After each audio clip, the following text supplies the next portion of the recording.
السلام علیکم ورحمۃ اللہ وبرکاتہ۔ وعلیکم السلام ورحمۃ اللہ وبرکاتہ۔ عالم اسلام کے مسلمانوں کے لیے خوشخبری۔ باب العلم انواری ایجوکیشنل سوسائٹی کے تحت چلنے والا ادارہ جامعہ انواریہ کے زیر اہتمام قرآن مجید کی تفسیر کے علاوہ حدیث شریف و فقہ کی مشہور و معروف معتبر و مستند صحیح ستہ کو ملا کر جملہ 100 کتابوں کی ویڈیو ریکارڈنگ کا سلسلہ شروع کیا جا چکا ہے۔ اسی کی ایک سنہری کڑی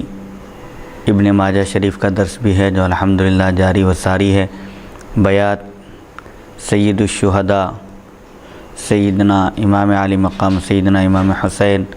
رضی اللہ تعالی عنہ و ارضاہ عنا۔ سب سے پہلے حدیث شریف پڑھی جائے گی، پھر اس کا ترجمہ کیا جائے گا اور مختصر سی تشریح بیان کی جائے گی تاکہ احکام شریعت سمجھنے میں آسانی ہو اور ہم سب ان پر آسانی کے ساتھ عمل پیرا ہو سکیں۔ اللہ تعالیٰ سے دعا ہے کہ وہ ہم کو سننے اور سنانے سے زیادہ احکام شریعت پر عمل کرنے کی توفیق عطا فرمائے، آمین۔ کتاب الادب کی یہ 4تھی نشست ہے۔ قرآن مجید کی تلاوت کے فضائل، احکام اور آداب کا بیان جاری ہے۔ حدیث نمبر 3781۔ حدثنا علی بن محمد حدثنا وکیع عن بشیر بن مہاجر عن ابن بریدۃ عن ابیہ قال قال رسول اللہ صلی اللہ علیہ وسلم یجیء القرآن یوم القیامۃ کالرجل الشاحب فیقول انا الذی اسہرت لیلک واظمأت نہارک۔ ابن بریدہ سے روایت ہے، انہوں نے اپنے والد سے روایت کی، انہوں نے فرمایا رسول اللہ صلی اللہ علیہ وسلم نے ارشاد فرمایا قیامت کے دن قرآن تھکے ماندے شخص کی طرح آئے گا اور کہے گا میں ہی ہوں وہ جس نے تجھے بیدار رکھا، جگائے رکھا اور تجھ کو دن میں پیاسا رکھا۔ اس حدیث شریف میں قرآن مجید کی تلاوت کرنے والے کی فضیلت بیان کی جا رہی ہے کہ جو قرآن مجید کی تلاوت کرتا ہے پابندی کے ساتھ اور کما حقہ اس کا لحاظ رکھتے ہوئے تلاوت کرتا ہے، صرف ظاہری تلاوت مراد نہیں ہے بلکہ تلاوت کرتے ہوئے قرآن مجید کے احکام پر جو عمل کرتا ہے تو قرآن مجید قیامت کے دن اس کی سفارش کرے گا۔ تھکے ماندے شخص کی طرح اللہ کی بارگاہ میں حاضر ہوگا، جیسے کوئی سفر سے تھک کر آتا ہے یا بیماری کی وجہ سے اس کے چہرے پر نحیفی اور ناتوانی کے آثار نظر آتے ہیں۔ ایسی حالت میں آ کر اللہ تعالیٰ سے اس بندے کی سفارش کرتا ہے جو رات میں جاگ کر قرآن مجید کی تلاوت کرتا ہے، کیونکہ رات کے وقت جاگ کر تلاوت کرنا، عبادت کا اہتمام کرنا، یہ نفس پر بڑا شاق گزرتا ہے۔ سورہ مزمل میں اللہ تعالیٰ نے ارشاد فرمایا ان ناشئۃ اللیل ہی اشد وطئا واقوم قیلا، کہ رات کا جاگنا، رات میں نیند سے بیدار ہو کر عبادت کرنا یہ نفس پر بڑا شاق ہے اور اسی کی بڑی اہمیت اور فضیلت ہے۔ اسی لیے جو شخص رات میں قرآن مجید کی تلاوت کا اہتمام کرے، نماز میں پڑھے تو اور زیادہ بہتر ہے، کیونکہ اس کا بہت زیادہ ثواب ہے۔ تنہا قرآن مجید پڑھنے سے زیادہ افضل یہ ہے کہ نماز میں قرآن مجید کی جس قدر ہو سکے تلاوت کی جائے۔ تو جو بندہ رات میں جاگ کر نیند کو چھوڑ کر اللہ کی خوشنودی حاصل کرنے کے لیے تلاوت کرتا ہے اور دن میں بھوک اور پیاس کی پرواہ نہیں کرتا، ایسے بندے کے لیے یہ خوشخبری ہے کہ قرآن مجید خود اللہ تعالیٰ کی بارگاہ میں اس بندے کی سفارش کرے گا۔ سبحان اللہ۔ اور اظمأت نہارک سے ایک مراد یہ بھی ہو سکتا ہے کہ بندہ، جیسا کہ رمضان شریف سے متعلق جو احادیث شریفہ ہیں، بندہ دن میں روزہ رکھتا ہے، بھوک پیاس کی شدت برداشت کرتا ہے اور رات میں تراویح میں قرآن مجید سنتا ہے، پڑھتا ہے، تو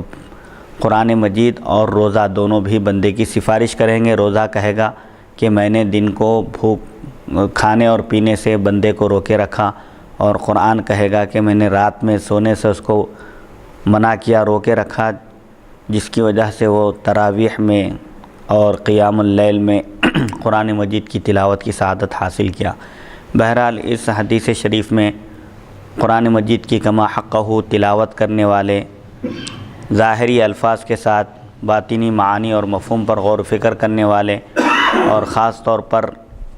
یہاں پر صرف ظاہری تلاوت مراد نہیں ہے، بلکہ جو قرآن مجید کی تلاوت کرتے ہوئے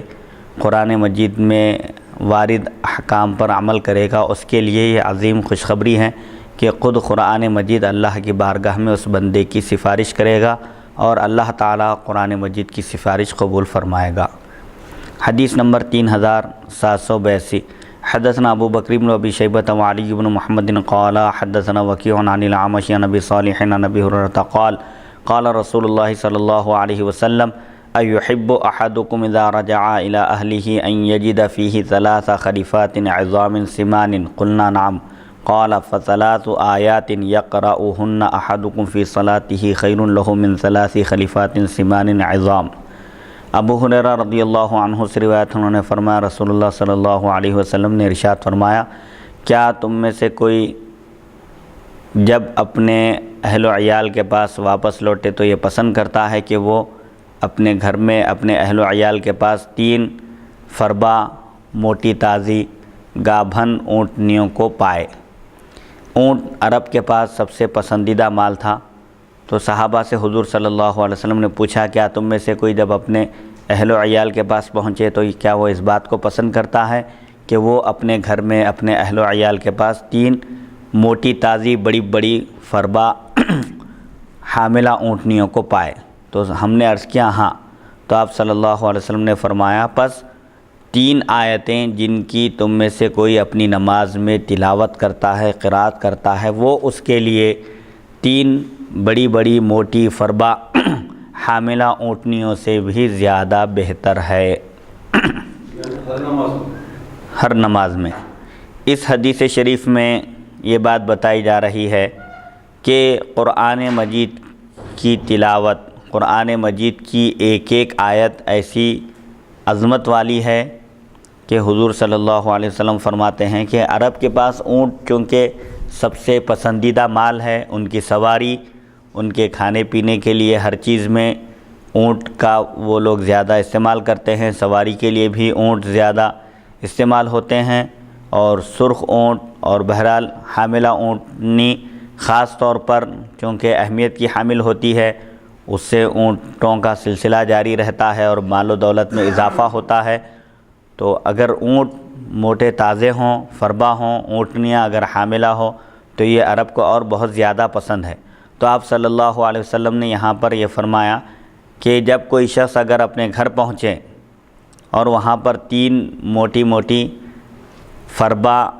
حاملہ اونٹنیوں کو پائے تو وہ کس قدر خوش ہوگا مال و دولت کو دیکھ کر۔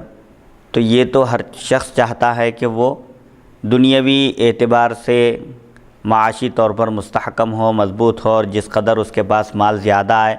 اسی قدر ظاہری اعتبار سے بندہ خوش ہوتا ہے۔ تو صحابہ نے بھی عرض کیا کہ فطری بات ہے یہ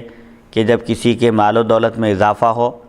تو وہ خوش ہوتا ہے۔ تو آپ صلی اللہ علیہ وسلم نے فرمایا وہ تو دنیا کی زیب و زینت ہے، دنیاوی مال و متاع ہے جو ایک دن ختم ہو جائے گا، لیکن جو بندہ اپنی نماز میں 3 آیتوں کی کم از کم 3 آیتوں کی تلاوت کرتا ہے تو وہ 3 آیتیں اس کے لیے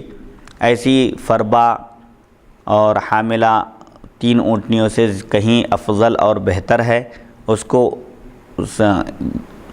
اخروی اعتبار سے جو اجر و ثواب ملے گا وہ ان 3 اونٹنیوں سے کہیں زیادہ بہتر ہوگا۔ لہٰذا سبحان اللہ سبحان اللہ، قرآن مجید کی تلاوت جس قدر کی جائے کم ہے، اور حضور صلی اللہ علیہ وسلم نے فرمایا کہ قرآن مجید کے ایک ایک حرف پر اللہ تعالیٰ 10 نیکیاں عطا فرماتا ہے۔ آپ نے یہ بھی فرمایا کہ میں یہ نہیں کہتا کہ الف لام میم ایک حرف ہے، بلکہ الف ایک الگ حرف ہے، لام ایک الگ حرف ہے اور میم ایک الگ حرف ہے۔ اگر کوئی الف لام میم پڑھے گا تو اس کے نامہ اعمال میں 30 نیکیاں لکھی جائے گی۔ تو اس سے قرآن مجید کی عظمت، اہمیت اور فضیلت اور تلاوت کا جو مقام و مرتبہ ہے اس کا اندازہ کیا جا سکتا ہے کہ جو اخروی اعتبار سے نیکیوں میں اضافہ کرنا چاہتا ہے، آخرت میں اس کی مغفرت ہو، سفارش ہو، جہنم کے عذاب سے چھٹکارا حاصل ہو، اللہ کی خوشنودی حاصل ہو، تو اس کو چاہیے کہ وہ قرآن مجید کی تلاوت کا کثرت سے اہتمام کرے، اور جہاں تک ہو سکے، جیسا کہ بعض روایتوں میں ہے کہ جو بندے قرآن مجید کی تلاوت میں مصروف رہتے ہیں، مشغول رہتے ہیں، قرآن کی تلاوت کی وجہ سے ان کو دعا کرنے کا بھی وقت نہیں ملتا، اللہ تعالیٰ ایسے بندوں کو مانگنے والوں سے بھی زیادہ عطا فرماتا ہے۔ جو بندہ قرآن مجید کی تلاوت میں مشغول ہونے کی وجہ سے اپنے رب کے حضور دعا نہیں کر سکتا، اس کو وقت نہیں ملتا، تو ایسے بندوں کو اللہ تعالیٰ مانگنے والوں سے بھی کہیں زیادہ عطا فرماتا ہے۔ حدیث نمبر 3783، حدثنا احمد بن الازہری حدثنا عبد الرزاق انبأنا معمر عن ایوب عن نافع عن ابن عمر قال قال رسول اللہ صلی اللہ علیہ وسلم مثل القرآن مثل الإبل المعلقة ان تعاہدها صاحبها بعقلها امسكها علیہ وان اطلق عقولها ذهبت۔ ابن عمر رضی اللہ عنہما سے روایت انہوں نے فرمایا رسول اللہ صلی اللہ علیہ وسلم نے ارشاد فرمایا، قرآن کی مثال بندھے ہوئے رسیوں سے بندھے ہوئے اونٹوں کی طرح ہے، اونٹنیوں کی طرح ہے۔ اگر ان کو ان کا مالک ان کی رسیوں کے ساتھ محفوظ رکھے گا، نگہداشت کرے گا، باندھ کر رکھے گا تو وہ ان کو اپنے پاس روک سکے گا، اور اگر وہ ان کی رسیوں کو کھول دے گا تو وہ اونٹنیاں چلی جائیں گی۔ اس حدیث شریف میں یہ بات بتائی جا رہی ہے کہ قرآن مجید حفظ کرنے کے بعد، یاد کرنے کے بعد، زبانی اس کو یاد کرنے کے بعد محفوظ رکھنے کے لیے قرآن مجید کی مسلسل تلاوت کرنا چاہیے، ورنہ اگر کوئی قرآن مجید حفظ کر لے گا، یاد کر لے گا، ازبر کر لے گا، اس کے بعد اس کی طرف توجہ نہ کرے،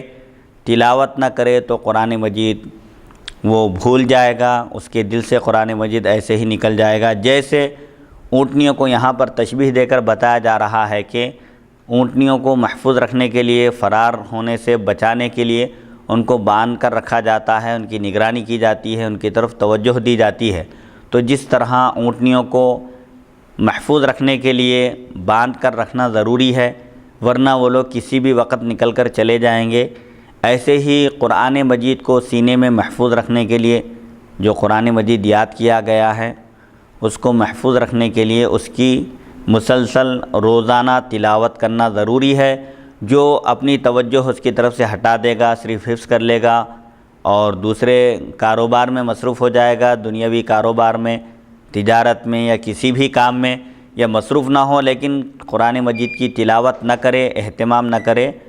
تو ظاہر بات ہے وہ ایک دن قرآن مجید بھول جائے گا، اور جو قرآن مجید حفظ کر کے بھول جائے اس کے بارے میں اللہ تعالیٰ قرآن پاک میں ارشاد فرماتا ہے کہ جو شخص ہماری آیتوں کو بھول جائے ہم اس کو قیامت کے دن اندھا اٹھائیں گے۔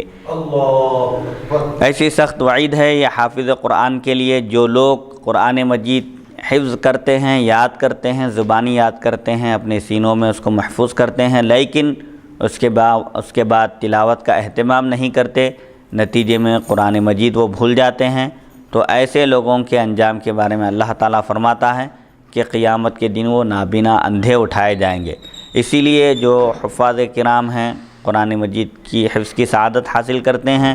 ان کے بڑے فضائل ہیں، لیکن ساتھ ہی ساتھ یہ وعیدیں بھی ہے،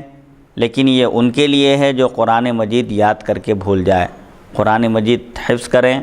یاد کریں، یہ بڑی سعادت مندی کی بات ہے۔ قرآن مجید یاد کرنے والے کے والدین کا جب یہ درجہ ہوگا قیامت کے دن کہ اللہ تعالیٰ حافظ قرآن کے والدین کو ایک تاج پہنائے گا جس کی موتیوں کی روشنی کے آگے سورج کی روشنی بھی مان پڑ جائے گی۔ جب حافظ قرآن کے والدین کا اس قدر اکرام اور احترام کیا جائے گا تب حافظ قرآن کے مقام و مرتبے کا اس سے اندازہ لگایا جا سکتا ہے۔ اسی لیے قرآن مجید کے حفظ کے ساتھ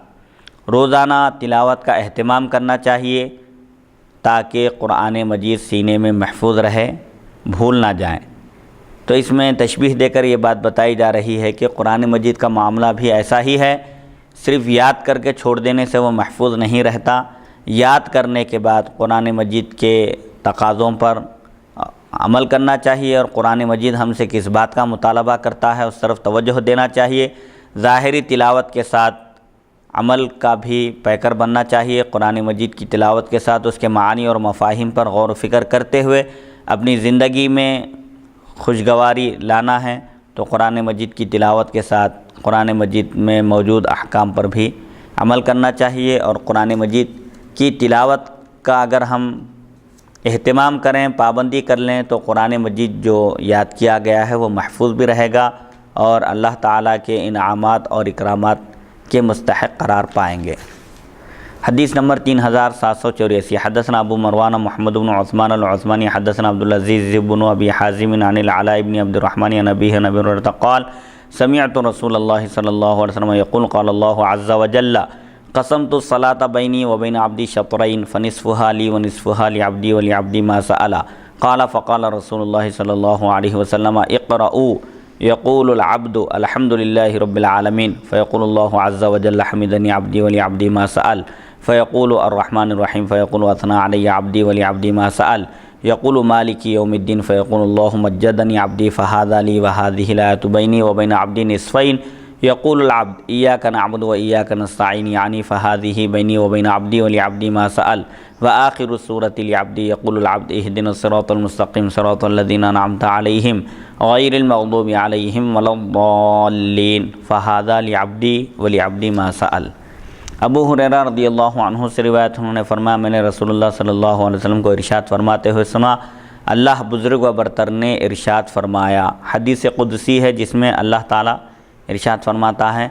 اللہ بزرگ و برتر نے ارشاد فرمایا میں نے نماز کو اپنے اور اپنے بندے کے درمیان 2 حصوں میں تقسیم کر دیا، پس اس کا آدھا حصہ میرے لیے ہے اور آدھا حصہ میرے بندے کے لیے ہے، اور میرے بندے کے لیے وہ ہے جو وہ مانگے۔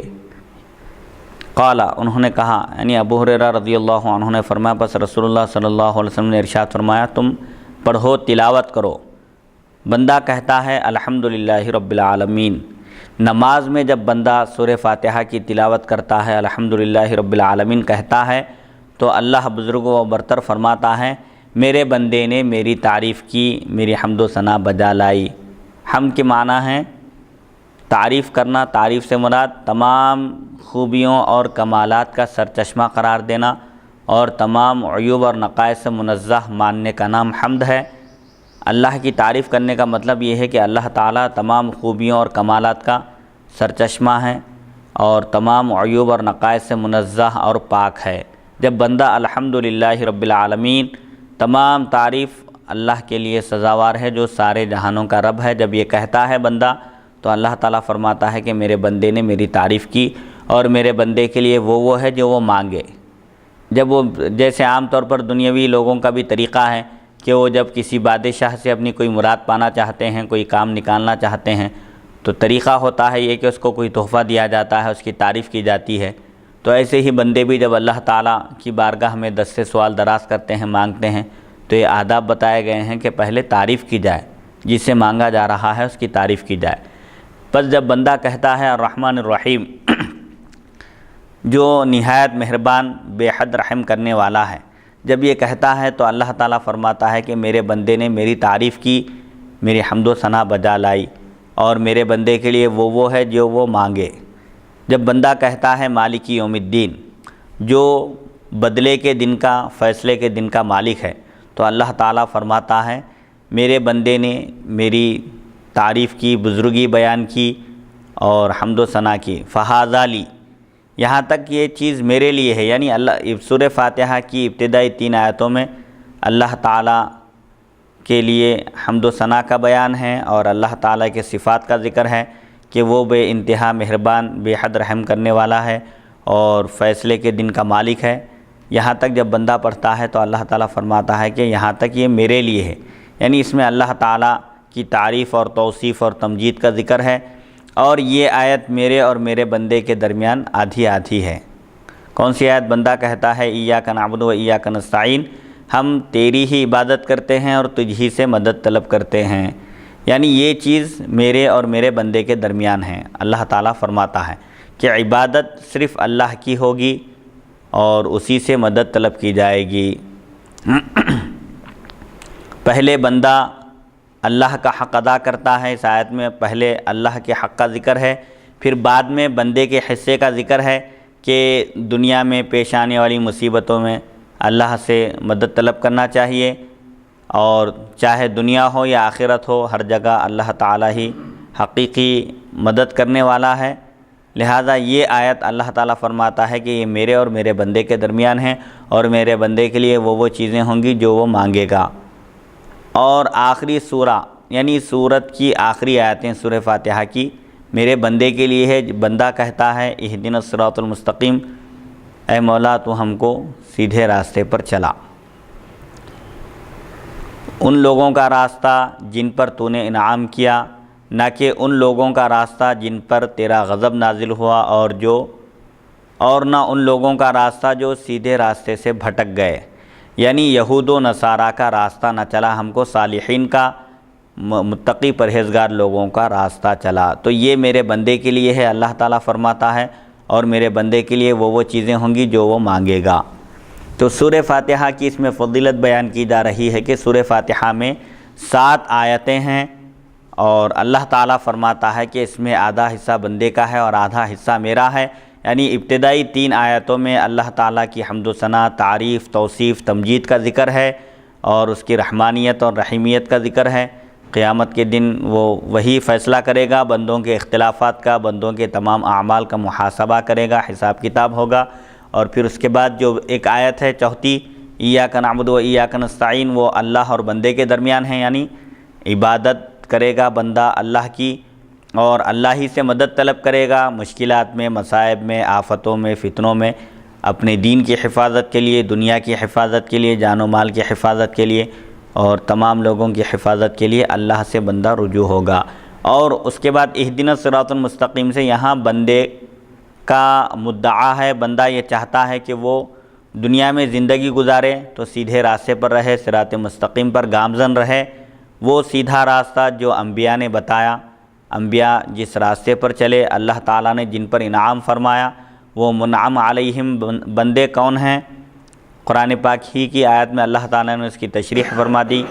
سورہ نساء میں اللہ تعالیٰ ارشاد فرماتا ہے، اعوذ باللہ من الشیطان الرجیم، ومن یطع اللہ والرسول فاولئک مع الذین انعم اللہ علیہم من النبیین والصدیقین والشہداء والصالحین وحسن اولئک رفیقا۔ اور وہ لوگ جو اللہ اور رسول کی اطاعت کرتے ہیں، یہ وہی لوگ ہیں جن پر اللہ تعالیٰ نے انعام فرمایا۔ کون کون ہیں وہ؟ نبیین ہیں، صدیقین ہیں، شہداء ہیں، اور صالحین ہیں۔ اور صالحین میں قیامت تک آنے والے جتنے بھی متقی پرہیزگار لوگ رہیں گے وہ سب شامل ہیں۔ تو صالحین کا راستہ طلب کرنے کی سورہ فاتحہ میں اللہ تعالیٰ نے بندوں کو تعلیم دی کہ اولیاء اللہ کا راستہ، متقی پرہیزگار لوگوں کا راستہ اختیار کرنا چاہیے، اور یہی راستہ منزل مقصود کی طرف پہنچانے والا ہے۔ یہود و نصارہ کا راستہ اور گمراہ فرقوں کا راستہ ہرگز اختیار نہیں کرنا چاہیے، ورنہ بندہ سیدھے راستے سے ہٹ جائے گا اور منزل مقصود تک پہنچنے میں ناکام ہو جائے گا۔ سبحان اللہ، سبحان اللہ۔ اور اس آیت میں امام اعظم ابو حنیفہ رحمۃ اللہ علیہ کی تائید ہے کہ سورہ فاتحہ بسم اللہ الرحمن الرحیم سورہ فاتحہ کا جز نہیں ہے، اسی لیے نماز میں بلند آواز سے اس کی تلاوت نہیں کی جائے گی۔ اگر سورہ فاتحہ کا جز ہوتا بسم اللہ الرحمن الرحیم تو یہاں پر الحمدللہ رب العالمین سے حدیث شریف میں آغاز نہیں ہوتا تھا، بلکہ بسم اللہ کا ذکر ہوتا تھا۔ یہاں پر اس حدیث شریف میں الحمدللہ رب العالمین سے آغاز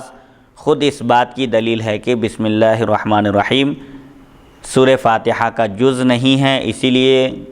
نماز میں بلند آواز سے اس کی تلاوت نہیں کی جائے گی، اگرچہ کہ سورہ فاتحہ سے پہلے اعوذ باللہ من الشیطان الرجیم بسم اللہ الرحمن الرحیم دونوں بھی پڑھے جائیں گے، لیکن آہستہ، بلند آواز سے نہیں پڑھا جائے گا۔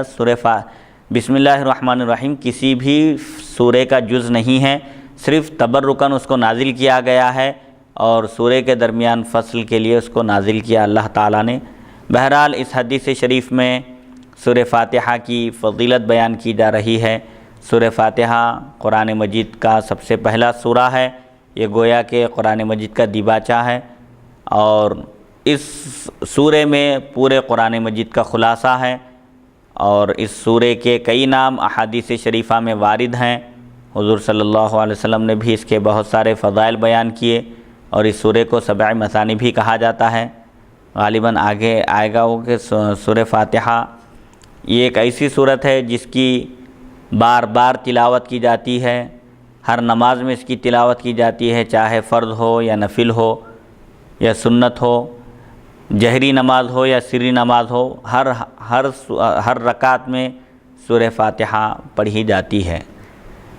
اور اللہ تعالیٰ یہ فضائل بیان کرتا ہے کہ سورہ فاتحہ میں بندہ جو اللہ تعالیٰ سے مانگتا ہے، صراط مستقیم پر ہدایت کو طلب کرتا ہے کہ سیدھے راستے پر، انبیاء کے راستے پر وہ گامزن رہے، ہمیشہ اس پر ثابت قدم رہے، اور جو کچھ بھی مانگتا ہے بندہ اللہ تعالیٰ اس کو وہ چیزیں عطا کرتا ہے۔ حدیث نمبر 3785۔ حدثنا ابو بکر بن ابی شیبہ حدثنا غندر عن شعبۃ عن حبیب بن عبد الرحمن عن حفص بن عاصم عن ابی سعید بن المعلى قال قال لي رسول اللہ صلی اللہ علیہ وسلم الا اعلمك اعظم سورة في القرآن قبل ان اخرج من المسجد قال فذهب النبي صلی اللہ علیہ وسلم ليخرج فاذكرته فقال الحمد لله رب العالمين وهي سبع المثاني والقرآن العظيم الذي اوتيته۔ ابو سعید بن معلّہ سے روایت ہے، انہوں نے کہا مجھ سے رسول اللہ صلی اللہ علیہ وسلم نے ارشاد فرمایا، کیا میں تم کو قرآن مجید کی سب سے بڑی صورت نہ سکھاؤں مسجد سے نکلنے سے پہلے؟ رسول اللہ صلی اللہ علیہ وسلم مسجد میں تشریف فرما تھے۔ آپ نے ایک صحابی سے فرمایا، میں مسجد سے باہر نکلنے سے پہلے کیا تم کو ایک عظیم صورت نہ سکھاؤں قرآن کی؟ راوی نے کہا سعید بن معلّہ نے، پس نبی کریم صلی اللہ علیہ وسلم گئے، یعنی مسجد سے باہر نکلنے کا ارادہ کیے، تو میں نے آپ کو یاد دلایا کہ آپ نے ابھی فرمایا تھا کہ مسجد سے باہر نکلنے سے پہلے آپ مجھے قرآن مجید کی ایک عظمت والی صورت کی تعلیم کریں گے۔ تو نبی کریم صلی اللہ علیہ وسلم نے فرمایا الحمدللہ رب العالمین۔ قرآن مجید کی سب سے زیادہ عظمت والی عظیم صورت سورہ فاتحہ ہے، وہ الحمدللہ رب العالمین ہے، اور وہی سبع مثانی ہے، اور وہ قرآن عظیم جو مجھے عطا کیا گیا۔ تو سورہ فاتحہ کے کئی نام ہیں، سورۃ الشفا بھی کہتے ہیں، اور سورۃ الدعا بھی کہتے ہیں اس کو، سورۃ المسألہ جس میں بندہ اپنے مالک سے مانگتا ہے، سورۃ المسألہ بھی کہا جاتا ہے، سورہ فاتحہ بھی کہتے ہیں، اساس القرآن، قرآن کی بنیاد بھی سورہ کو کہا جاتا ہے۔ بے شمار اس کے نام احادیث شریفہ میں وارد ہوئے ہیں، مفسرین نے بھی اس کے بہت سارے نام بیان کیے ہیں، اور اس سورت کا ایک نام سبع مثانی، یعنی 7 آیتیں جو بار بار پڑھی جاتی ہیں، دہرائی جاتی ہیں۔ اب سبع مثانی سے کیا مراد ہے؟ سبع مثانی سے سورہ فاتحہ مراد ہے۔ سبع مثانی کی تشریح کرتے ہوئے محدثین نے لکھا کہ یہ سورہ چونکہ 2 مرتبہ نازل ہوا، ایک مرتبہ مکے میں اور ایک مرتبہ مدینے میں، اسی لیے اس کو سبع مثانی کہتے ہیں۔ بعض محدثین نے فرمایا کہ یہ سورت چونکہ بار بار پڑھی جاتی ہے، ہر نماز میں پڑھی جاتی ہے، اور ہر نماز کی ہر رکعت میں پڑھی جاتی ہے، بار بار دہرائی جانے والی صورت ہے، اس لیے اس کو سبع مثانی کہتے ہیں۔ بہرحال مختلف اس کے مفاہیم اور معانی محدثین نے اور شارحین نے بیان کیے ہیں۔ قرآن پاک میں سورہ حجر میں اللہ تعالیٰ نے بھی ارشاد فرمایا، اعوذ باللہ من الشیطان الرجیم وَلَقَدْ آتَيْنَاكَ سَبْعًا مِّنَ الْمَثَانِي وَالْقُرْآنَ الْعَظِيمِ۔ البتہ تحقیق ہم نے آپ کو سبع مثانی اور عظمت والا قرآن عطا کیا۔ بہرحال سورہ فاتحہ قرآن مجید کے تمام علوم اور مفاہیم اور معانی اور مطالب کا خلاصہ ہے۔ سورہ فاتحہ میں سب چیزیں موجود ہیں۔ بہرحال اس سورہ کی جس قدر بھی تلاوت کی جائے کم ہیں، اور جہاں تک ہو سکے، جیسے بعض مستحبات اہل سنت و جماعت کے پاس جو رائج ہیں، فاتحہ پڑھنا فجر میں، عصر میں، اس پر لوگ اعتراض کرتے ہیں، حالانکہ یہ ایسی عظیم صورت ہے کہ اس کی جس قدر تلاوت کی جائے کم ہے، چاہے نماز میں ہو یا دعا میں۔ بہرحال سورہ فاتحہ، یہ فاتحہ میں بھی سورہ فاتحہ پڑھی جاتی ہے 1 مرتبہ، اور 3 مرتبہ سورہ اخلاص پڑھا جاتا ہے۔ 3 مرتبہ سورہ اخلاص پڑھنے سے مکمل قرآن مجید کی تلاوت کے برابر ثواب عطا ہوتا ہے۔ بہرحال ایسے چیزوں میں انتہائی سختی بھی نہیں برتنا چاہیے، اگر کوئی پڑھ رہے ہیں تو پڑھنے دینا چاہیے، کیونکہ قرآن کی تلاوت سے کسی کو روکا نہیں جا سکتا۔ حدیث نمبر 3786۔ حدثنا ابو بکر بن ابی شیبہ حدثنا ابو اسامہ عن شعبۃ عن قتادہ عن ابن عباس الجشمی عن ابی ہریرہ عن النبی صلی اللہ علیہ وسلم قال ان سورۃ فی القرآن 30 آیۃ شفاعت لصاحبها حتی غفر له تبارک الذی بیدہ الملک۔ ابو ہریرہ رضی اللہ عنہ سے روایت ہے، آپ نے نبی کریم صلی اللہ علیہ وسلم سے روایت کی، آپ نے فرمایا قرآن میں ایک سورہ ہے 30 آیتوں والا، جس نے اپنے تلاوت کرنے والی کی سفارش کی یہاں تک کہ اس کی مغفرت کر دی گئی۔ وہ سورہ ہے تبارک الذی بیدہ الملک۔ 29ویں پارے کا پہلا سورہ سورہ ملک، یہ سورہ قبر کے عذاب سے حفاظت کرنے والا ہے، جیسا کہ غالباً ترمذی شریف میں بھی ایک حدیث گزری کہ ایک صحابی ایک مقام پر خیمہ نصب کیے، ڈیرا ڈال کر وہاں پر پڑاؤ ڈالے تھے، تو انہوں نے وہاں پر زمین کے اندر سے سورہ ملک کی تلاوت کی آواز سنی۔ حضور صلی اللہ علیہ وسلم سے آپ نے اس کا قصہ بیان کیا تو حضور صلی اللہ علیہ وسلم نے فرمایا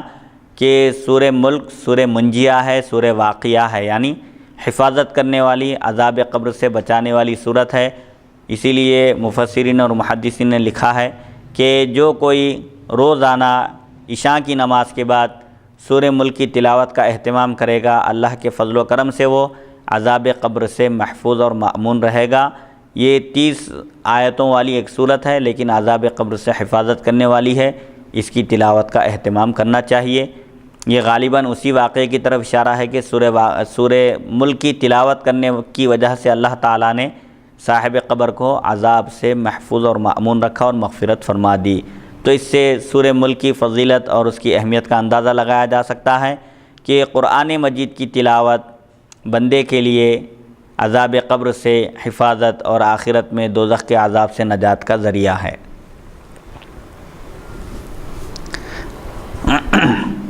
اور وہ جو واقعہ تھا کہ صحابی نے ایک جگہ خیمہ نصب کیا، وہاں سے قرآن مجید کی انہوں نے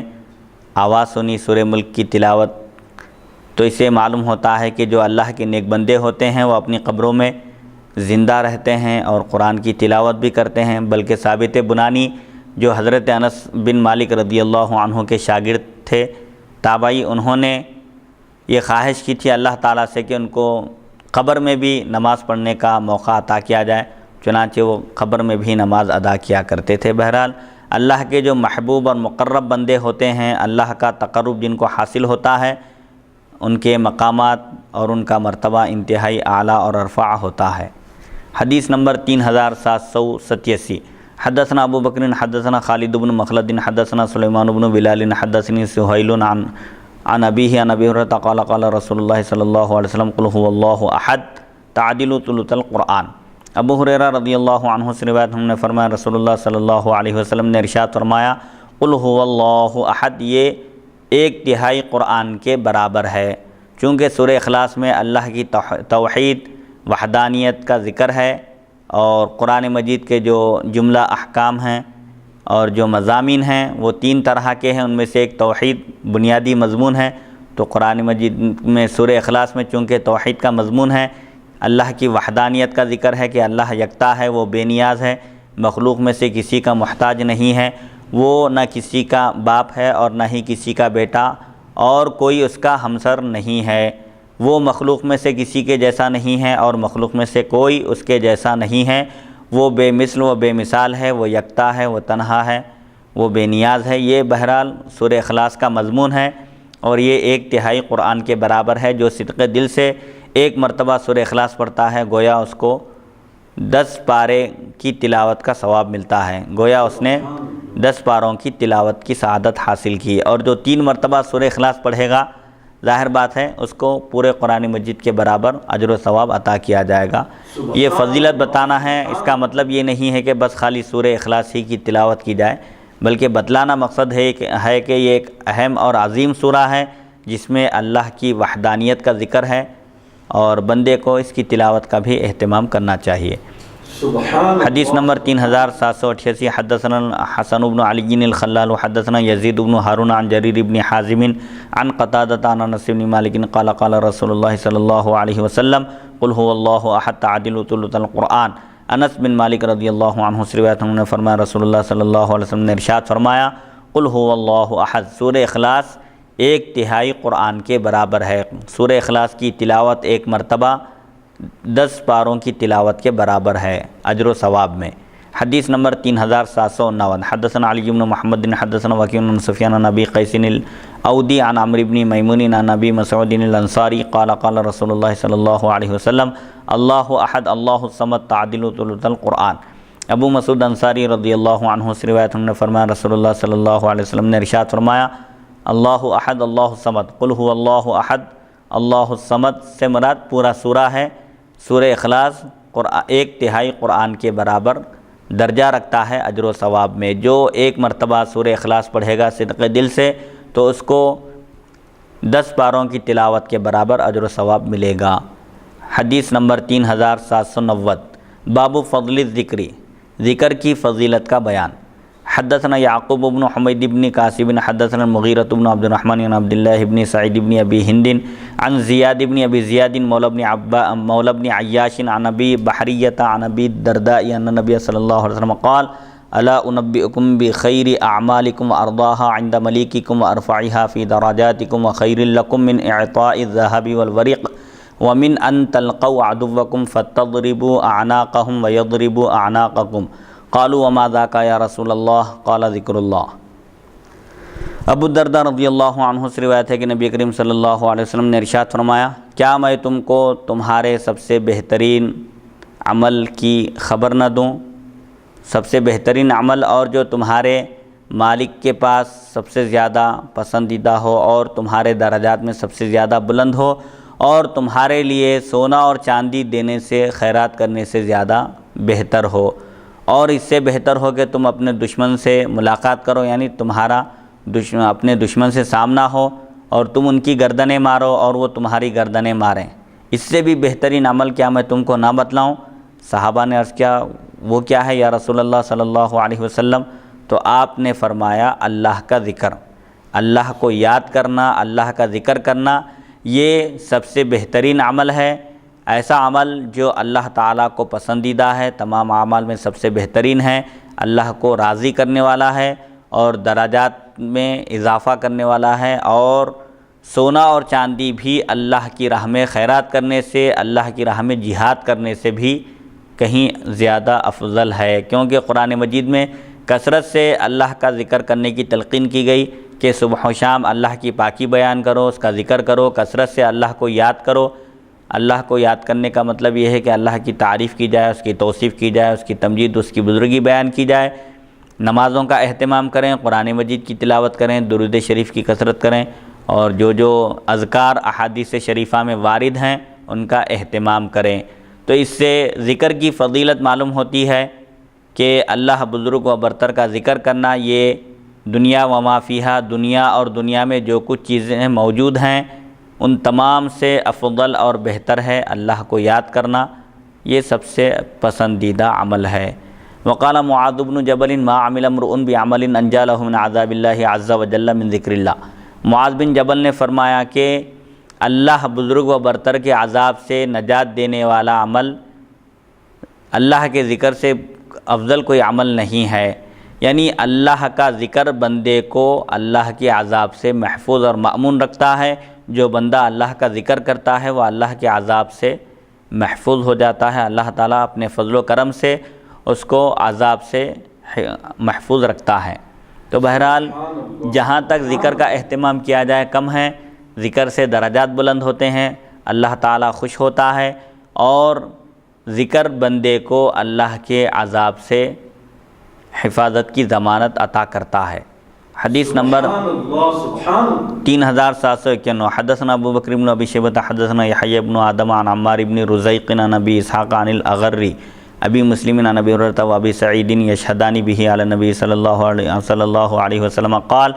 ما جلس قوم مجلسا یذکرون اللہ فیہ الا حفتهم الملائکۃ وتغشتهم الرحمۃ وتنزلت علیہم السکینۃ وذکرهم اللہ فی من عندہ۔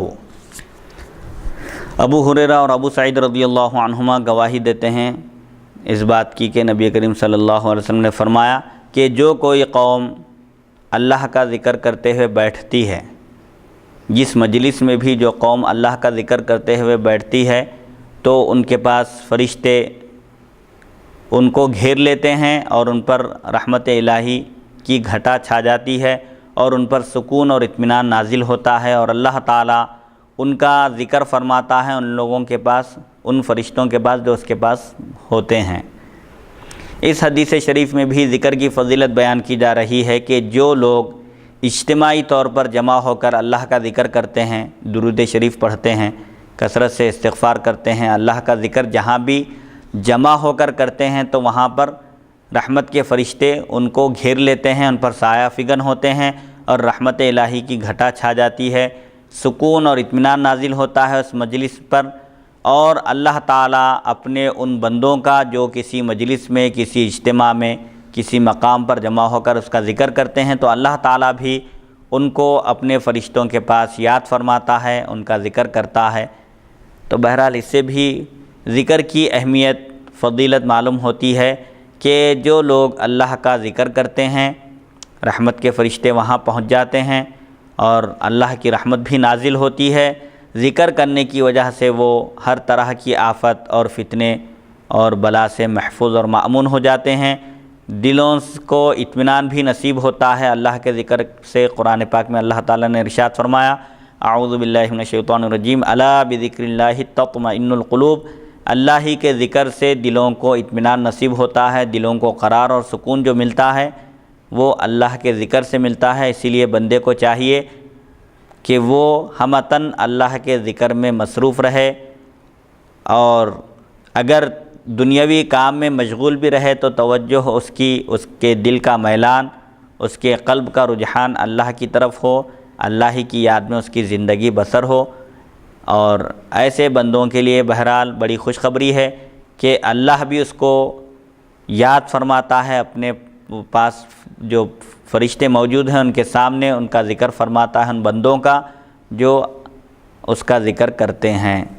حدیث نمبر 3792، حدثنا ابو بکر حدثنا محمد بن مصعب عن الاوزاعی عن اسماعیل بن عبید اللہ عن ابی الدرداء عن ابی ہریرہ عن النبی صلی اللہ علیہ وسلم قال ان اللہ عز وجل یقول انا مع عبدی اذا هو ذکرنی وتحرکت بی شفتاہ۔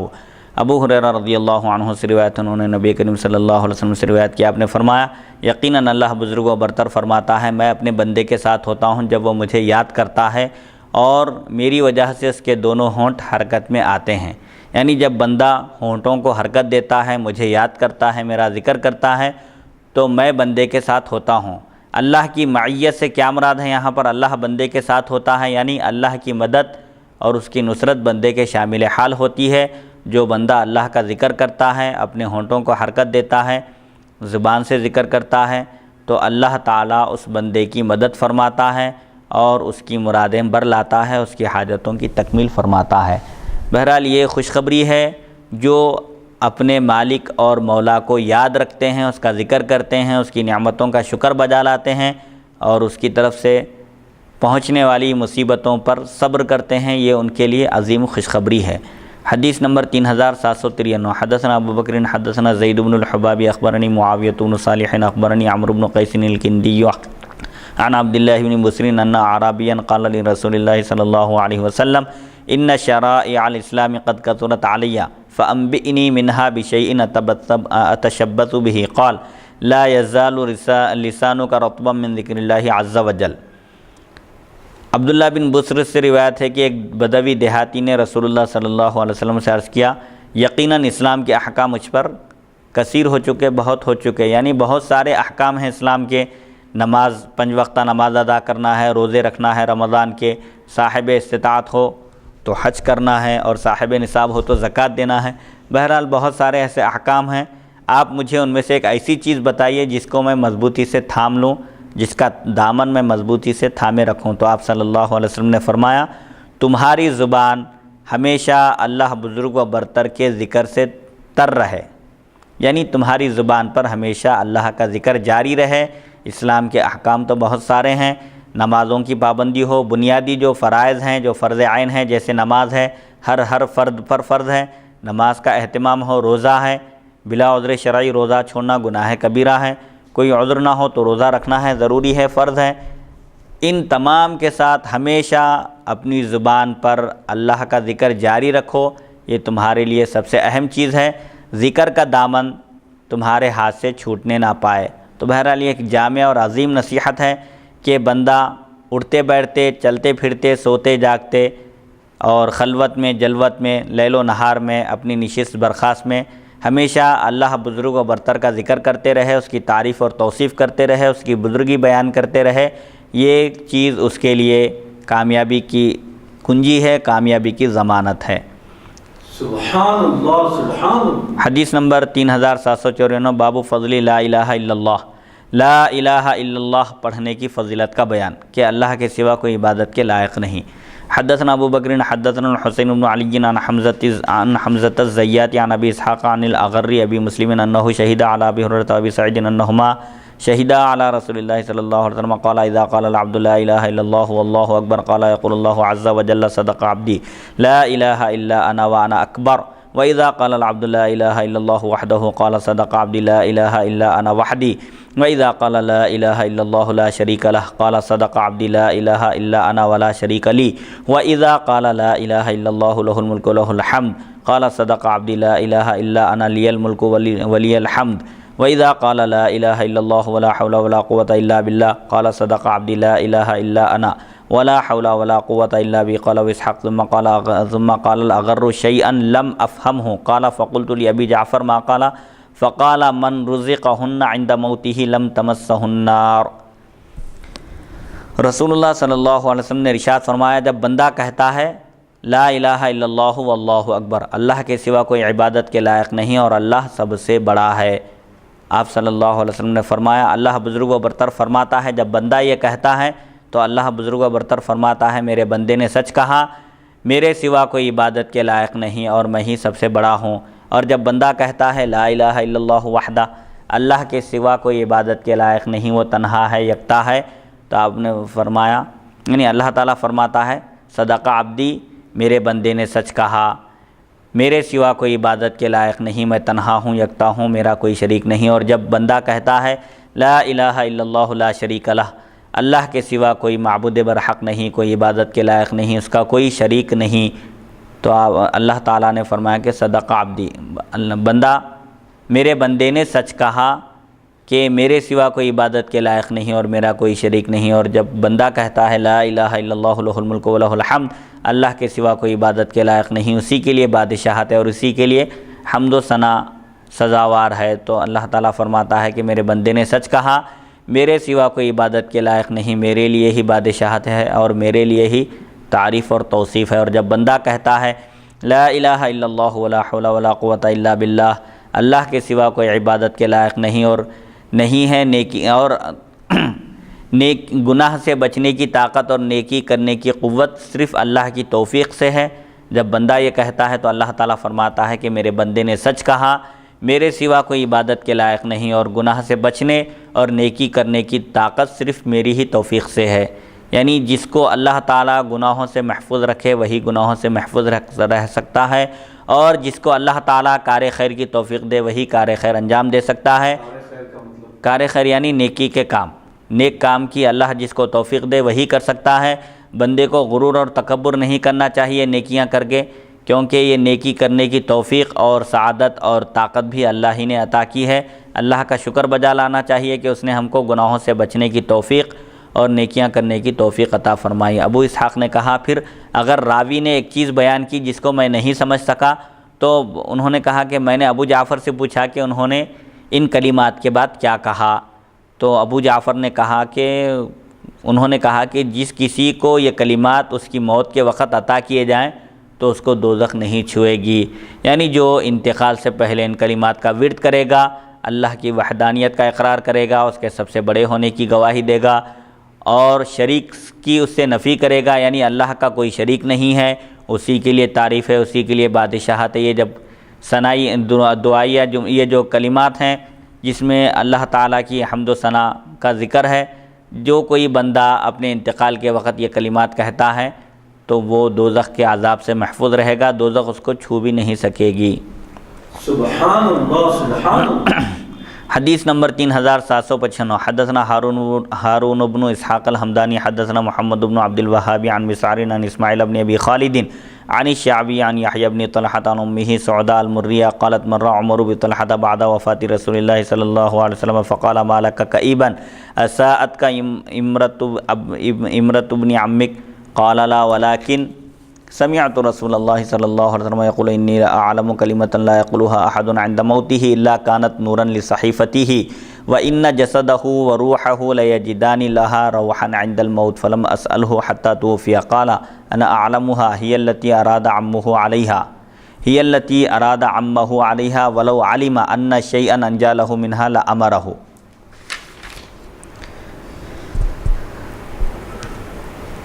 یحییٰ بن طلحہ سے روایت ہے، انہوں نے اپنی والدہ سعدہ مریہ سے روایت کیا، انہوں نے فرمایا عمر رضی اللہ عنہ طلحہ رضی اللہ عنہ کے پاس سے گزرے رسول اللہ صلی اللہ علیہ وسلم کے وصال با کمال کے بعد، تو فرمایا کیا بات ہے کہ تم غمگین رنجیدہ نظر آ رہے ہو؟ کیا تم کو اپنے چچا زاد بھائی کی حکومت خلافت تمہارے لیے تکلیف دہ ہے؟ یعنی حضرت عمر رضی اللہ عنہ کا گزر طلحہ رضی اللہ عنہ کے بعد سے ہوا، رسول اللہ صلی اللہ علیہ وسلم کے وصال با کمال کے بعد آپ نے طلحہ رضی اللہ عنہ کو رنجیدہ اور غمگین دیکھا تو پوچھا کیا مجھے خلافت عطا ہوئی ہے؟ یہ جو اسلام کی باگڈور میرے ہاتھ میں آئی ہے اس وجہ سے تم کو تکلیف پہنچی ہے، اسی لیے تم رنجیدہ ہو کیا؟ تو آپ نے فرمایا نہیں، لیکن میں نے رسول اللہ صلی اللہ علیہ وسلم کو ارشاد فرماتے ہوئے سنا کہ ضرور میں ایک ایسا کلمہ جانتا ہوں کہ جو کوئی بندہ جو کوئی اپنی موت کے وقت وہ کہتا ہے تو وہ کلمہ اس کے نامہ اعمال کے لیے نور ہوگا، اور یقیناً اس کا جسم اور اس کی روح ضرور اس کی خوشبو پائیں گے موت کے وقت۔ وہ کیا کلمہ ہے پس میں آپ سے نہیں پوچھ سکا یہاں تک کہ آپ کا وصال با کمال ہو گیا۔ تو حضرت عمر نے فرمایا کہ میں وہ کلمہ جانتا ہوں، ہی التی، وہ وہی ہے جس نے تمہارے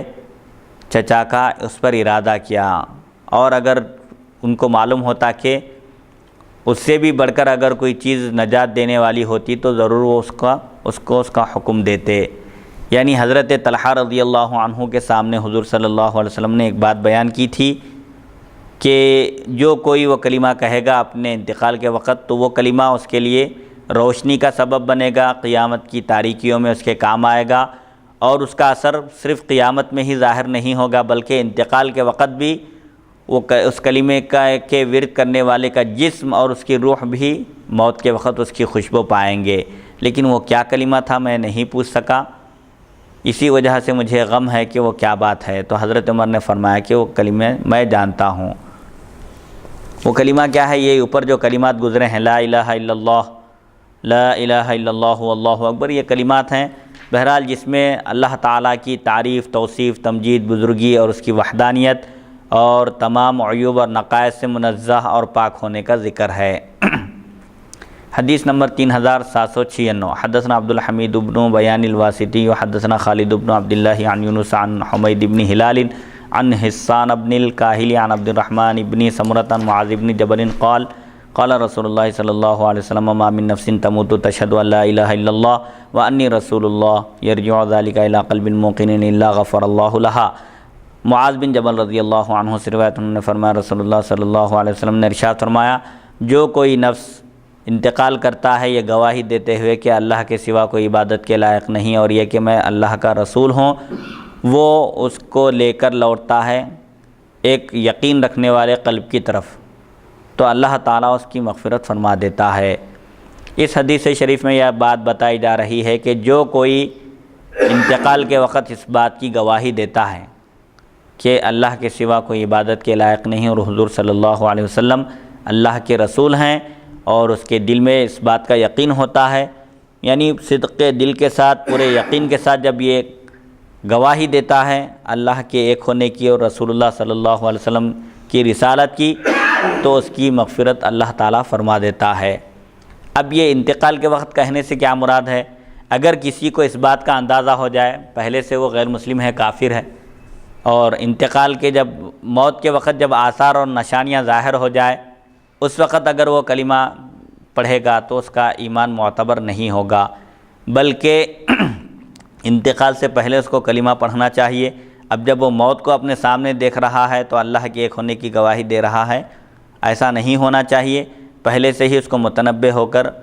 اپنی حفاظت کا سامان کر لینا چاہیے۔ البتہ جو شخص پہلے سے مومن ہو، اس کے دل میں اللہ کی وحدانیت کا، رسول اللہ صلی اللہ علیہ وسلم کی رسالت کا یقین ہو، تو انتقال کرنے والے شخص کے سامنے کلمہ طیبہ کی تلقین کرنا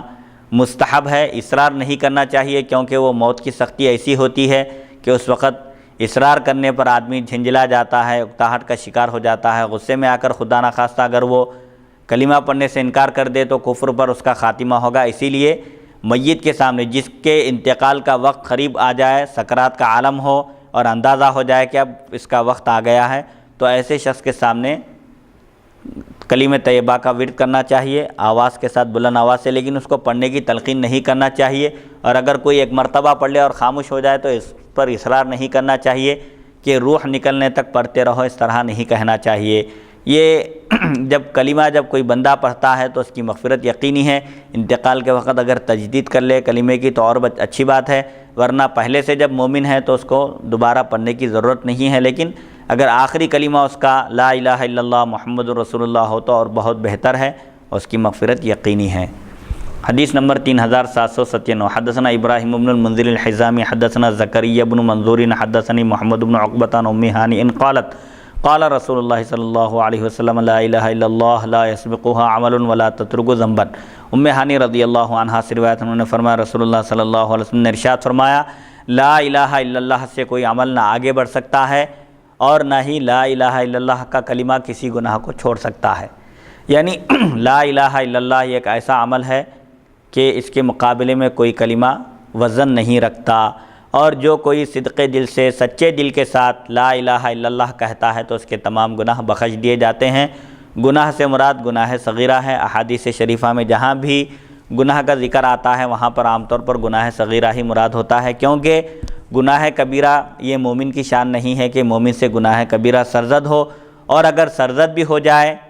بشری تقاضے کے لحاظ سے اگر گناہ کبیرہ ہو بھی جائے تو مومن جب تک توبہ نہ کر لے وہ سکون کے ساتھ اطمینان کے ساتھ نہیں رہ سکتا۔ یعنی جو مومن ہوتا ہے گناہ کبیرہ اگر خدا نخواستہ اس سے سرزد ہو جائے تو وہ فوراً تائب ہو جاتا ہے، توبہ کر لیتا ہے، اللہ کی بارگاہ میں صدق دل سے معافی چاہتا ہے۔ بہرحال لا الہ الا اللہ کی فضیلت بیان کی جا رہی ہے کہ لا الہ الا اللہ کا جو کلمہ ہے یہ بہت بھاری ہے، کوئی عمل اس کا مقابلہ نہیں کر سکتا، اور جو صدق دل سے سچے دل کے ساتھ لا الہ الا اللہ پڑھتا ہے اس کے تمام صغیرہ گناہ بخش دیے جاتے ہیں۔ اس کی تائید اس حدیث سے بھی ہوتی ہے جس میں آیا ہے کہ قیامت کے دن جب بندے کے اعمال تولے جائیں گے تو ایک صحیفہ ایک پرچی رکھ دی جائے گی، بندے کے گناہوں کا پلڑا بھاری رہے گا اور نیکیوں کا پلڑا ہلکا ہوگا،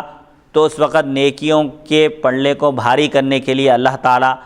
نیکیوں کے پلڑے میں ایک پرچی رکھے گا جس کی وجہ سے نیکیوں کا پلڑا بھاری ہو جائے گا۔ بندہ پوچھے گا کہ یہ پرچی کیا ہے، اس میں کیا لکھا ہوا ہے؟ اس پرچی میں کلمہ توحید، کلمہ طیبہ لا الہ الا اللہ محمد رسول اللہ لکھا ہوا ہوگا۔ اللہ تعالیٰ فرمائے گا کہ اس کلمے کے مقابلے میں کوئی چیز بھاری نہیں ہو سکتی، یہی کلمہ سب پر بھاری رہے گا۔ حدیث نمبر 3798 حدثنا ابو بکر حدثنا زید بن الحباب عن مالک بن انس اخبرنی سمی مولا ابی بکر عن نبی صالح عن نبی ہریرہ قال قال رسول اللہ صلی اللہ علیہ وسلم من قال فی یوم 100 مرۃ لا الہ الا اللہ وحدہ لا شریک لہ لہ الملک ولہ الحمد وهو علی کل شیء قدیر کان لہ عدل 10 رقاب وکتبت لہ 100 حسنۃ ومحی عنہ 100 سیئۃ وکن لہ حرزا من الشیطان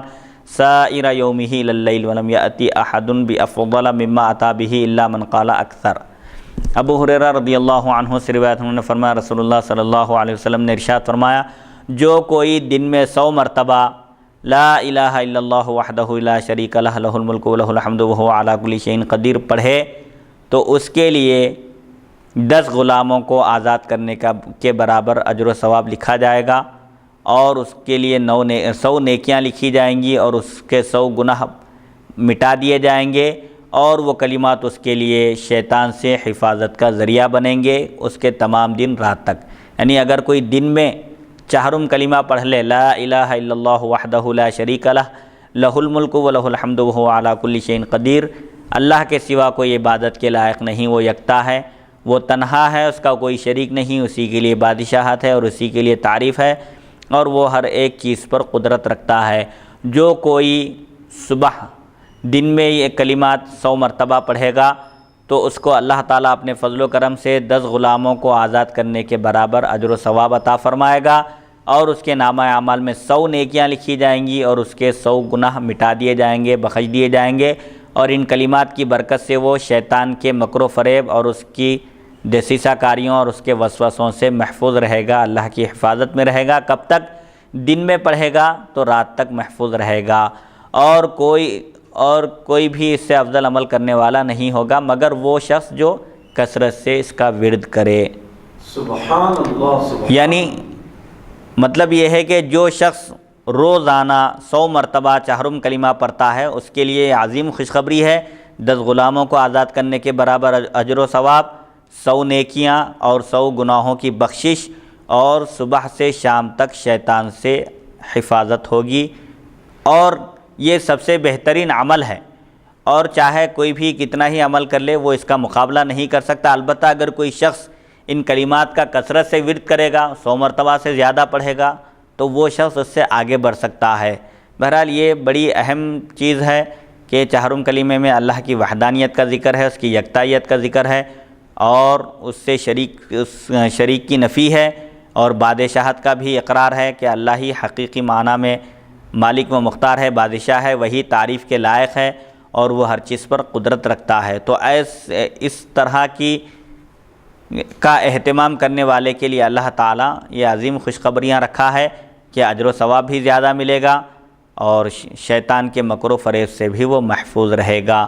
حدیث نمبر 3799، حدثنا ابو بکر بن ابی شیبۃ حدثنا بکر بن عبد الرحمن حدثنا عیسی بن المختار عن محمد بن ابی لیلى عن عطیۃ العوفی عن ابی سعید عن النبی صلی اللہ علیہ وسلم قال من قال فی دبر صلاۃ الغداۃ لا الہ الا اللہ وحدہ لا شریک لہ لہ الملک ولہ الحمد بیدہ الخیر وہو علی کل شیء قدیر کان کعتاق رقبۃ من ولد اسماعیل۔ ابو سعید خدری رضی اللہ عنہ سے روایت ہے، آپ نے نبی کریم صلی اللہ علیہ وسلم سے روایت کیا، آپ نے فرمایا جو کوئی فجر کی نماز کے فوری بعد لا الہ الا اللہ وحدہ لا شریک لہ لہ الملک ولہ الحمد بیدہ الخیر وہو علی کل شیء قدیر پڑھے گا تو وہ اسماعیل علیہ السلام کی اولاد میں سے ایک غلام کو آزاد کرنے کے برابر ہوگا۔ یعنی جو شخص فجر کی نماز کے فوری بعد فرض نماز کے ساتھ ہی لا الہ الا اللہ وحدہ لا شریک لہ لہ الملک ولہ الحمد بیدہ الخیر وہو علی کل شیء قدیر، اللہ کے سوا کوئی عبادت کے لائق نہیں، وہ تنہا ہے، اس کا کوئی شریک نہیں، اسی کے لیے بادشاہت ہے اور اسی کے لیے تعریف ہے، اسی کے دست قدرت میں خیر ہے، بھلائی ہے، اور وہ ہر چیز پر قدرت رکھتا ہے۔ جو شخص اس کلمے کو پڑھے گا تو اس کو ایسے اجر و ثواب ملے گا جیسے اس نے حضرت سیدنا اسماعیل علیہ السلام کی اولاد میں سے ایک غلام کو آزاد کیا۔ تو حضرت سیدنا اسماعیل علیہ السلام کی اولاد میں سے اگر کوئی غلام ہو تو اس غلام کو آزاد کرنے کی فضیلت دیگر غلاموں کو آزاد کرنے کے مقابلے میں زیادہ ہے۔ تو بہرحال جو شخص فجر کی نماز کے فوری بعد چہرم کلمے کا ورد کرتا ہے، چہرم کلمہ پڑھتا ہے، ایک مرتبہ بھی پڑھ لے تو کافی ہے، چہرم کلمہ پڑھتا ہے تو اس کو اللہ تعالیٰ اپنے فضل و کرم سے ایک غلام آزاد کرنے کے برابر اجر و ثواب عطا فرماتا ہے۔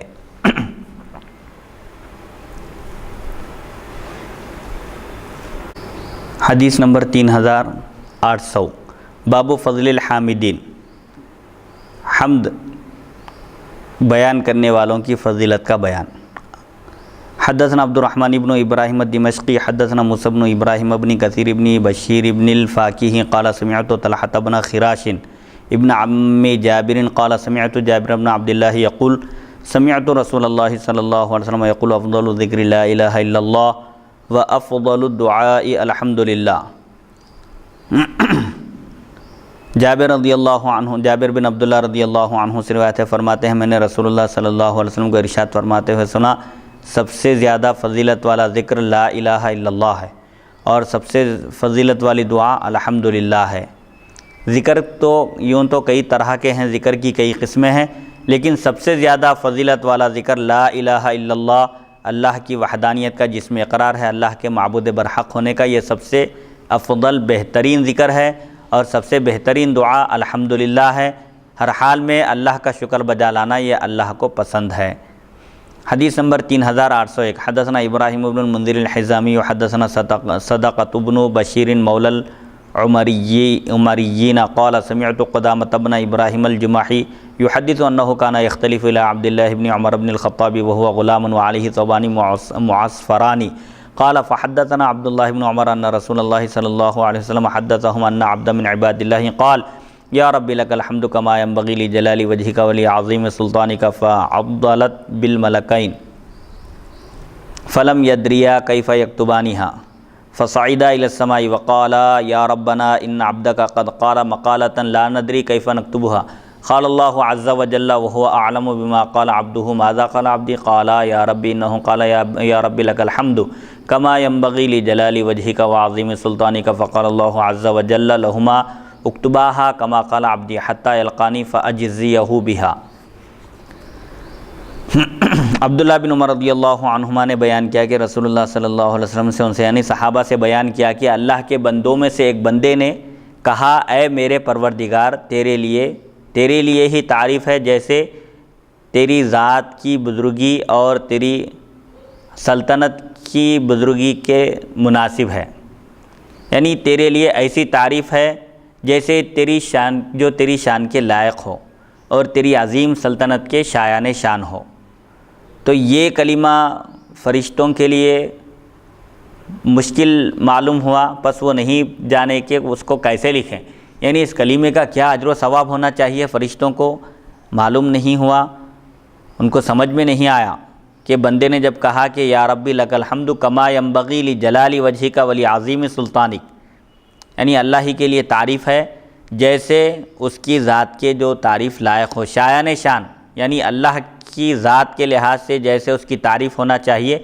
ویسی تعریف ہے، جیسا کہ حضور صلی اللہ علیہ وسلم نے بھی ایک حدیث شریف میں آپ نے فرمایا کہ لا احصی ثناء علیک، میں کما حقہ تیری تعریف نہیں کر سکتا، انت کما اثنیت علی نفسک، تیری تعریف کا تو حق تو ہی ادا کر سکتا ہے، جیسا کہ آپ صلی اللہ علیہ وسلم جو سید و اہل الکمال ہیں، تمام اہل کمال کے آپ سردار ہیں، آپ بھی اللہ کی بارگاہ میں اپنی عاجزی تواضع کا اعتراف کرتے ہوئے کہتے ہیں کہ ہم تیری تعریف کما حقہ نہیں بجا لا سکتے، نہیں ادا کر سکتے، تیری تعریف ایسے ہی ہے جیسے تو نے اپنی تعریف کی ہے، یعنی تیری شایان شان ہم تعریف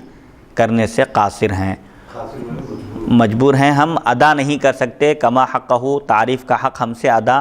نہیں ہو سکتا۔ جب فرشتوں نے یہ کلمہ سنا ان کو سمجھ میں نہیں آیا کہ اس کا کیا اجر و ثواب ہونا چاہیے، کیا لکھیں، تو فوراً وہ آسمان کی طرف چڑھے اور عرض کیا اے ہمارے پروردگار یقیناً تیرے بندے نے ایک ایسا کلمہ کہا، یعنی تیری تعریف ایک ایسے کلمے کے ذریعے کی کہ ہم کو پتہ نہیں کہ ہم اس کو کیا لکھیں۔ تو اللہ بزرگ و برتر نے پوچھا، فرمایا اس حال میں کہ وہ خوب جانتا ہے جو کچھ اس کے بندے نے کہا، ماذا قال عبدی، میرے بندے نے کیا کہا، حالانکہ اللہ کو معلوم ہے بندے نے جن کلمات کے ساتھ اللہ کی تعریف کی، لک الحمد کما ینبغی لجلال وجہک ولعظیم سلطانک، ان کلمات کے ساتھ بندے نے جو تعریف کی تھی اللہ تعالیٰ خوب جانتا ہے، اس کے باوجود فرشتوں سے پوچھتا ہے کہ میرے بندے نے کیا کہا، تو فرشتے عرض کرتے ہیں اے میرے پروردگار، اس نے کہا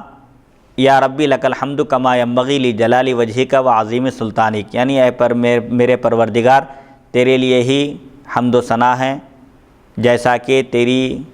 ذات کی بزرگی اور تیری سلطنت کی عظمت کے لحاظ سے مناسب ہونا چاہیے، یعنی تیری جیسی شایان شان تیری ذات کے لائق جیسی تعریف ہونا چاہیے ویسی میں تیری تعریف کرتا ہوں۔ بندے نے یہ کہا تو اللہ بزرگ و برتر نے ان دونوں فرشتوں سے فرمایا کہ تم بندے نے جو کلمات کہے ہیں انہی کلمات کو جوں کا تو اس کے نام اعمال میں لکھ دو، یہاں تک کہ بندہ قیامت کے دن مجھ سے ملاقات کرے تو میں خود اس کو ان کلمات کا بدلہ عطا کروں گا۔ تو اس سے اللہ تعالیٰ کی جو حمد و ثنا بیان کی جا رہی ہے جن کلمات کے ذریعے کہ اس کی عظمت، فضیلت اور اس کے اجر و ثواب کا اندازہ نہیں لگایا جا سکتا۔ فرشتے خود جب اللہ کی بارگاہ میں حاضر ہو کر پوچھتے ہیں، دریافت کرتے ہیں کہ ہم اس کا کیا اجر و ثواب لکھیں، تو اللہ تعالیٰ فرماتا ہے کہ اگر کوئی بندہ اس طرح کے کلمات سے میری تعریف کرے تو انہی کلمات کو اس کے نامہ اعمال میں لکھ دو، میں اس کا اجر و ثواب قیامت کے دن اس کو میں خود عطا کروں گا۔ تو اس سے ان کلمات کے ذریعے اللہ کی تعریف کی فضیلت بھی معلوم ہوتی ہے۔ یا ربی لک الحمد کما ینبغی لجلال وجہک وعظیم سلطانک، یعنی اللہ تعالیٰ کی ذات بزرگ و برتر ہے اور اس کی سلطنت عظیم الشان ہے، تو وہ عظیم الشان جب بادشاہ ہے، عظیم الشان وہ ذات ہے اس کی، تو اس کے لحاظ سے اس کی تعریف کی جانی چاہیے۔ ہم تعریف کا حق ادا نہیں کر سکتے، ہم اپنے کلمات کے ذریعے اللہ تعالیٰ کی جو حمد و ثنا بیان کرتے ہیں، یہ مالک کا کرم اور احسان ہے کہ وہ ہم گنہگاروں کے کلمات کو قبول فرماتا ہے اور اپنے فضل و کرم سے اپنی شایان شان وہ ہم کو اجر و ثواب عطا فرماتا ہے۔ تو اس سے اللہ تعالیٰ کی حمد و ثنا بیان کرنے والوں کی فضیلت معلوم ہوتی ہے۔ اور فرشتوں سے پوچھنے کا ایک مقصد یہ بھی ہو سکتا ہے کہ یہ وہی فرشتے تھے، یہ دو فرشتوں سے مراد مطلق فرشتوں کی ذات ہے کہ جب اللہ تعالیٰ نے زمین میں اپنا خلیفہ نائب مقرر کرنے کا ارادہ فرمایا تو فرشتوں نے عرض کیا تھا کہ یہ لوگ زمین میں فساد برپا کریں گے، خون خرابہ کریں گے۔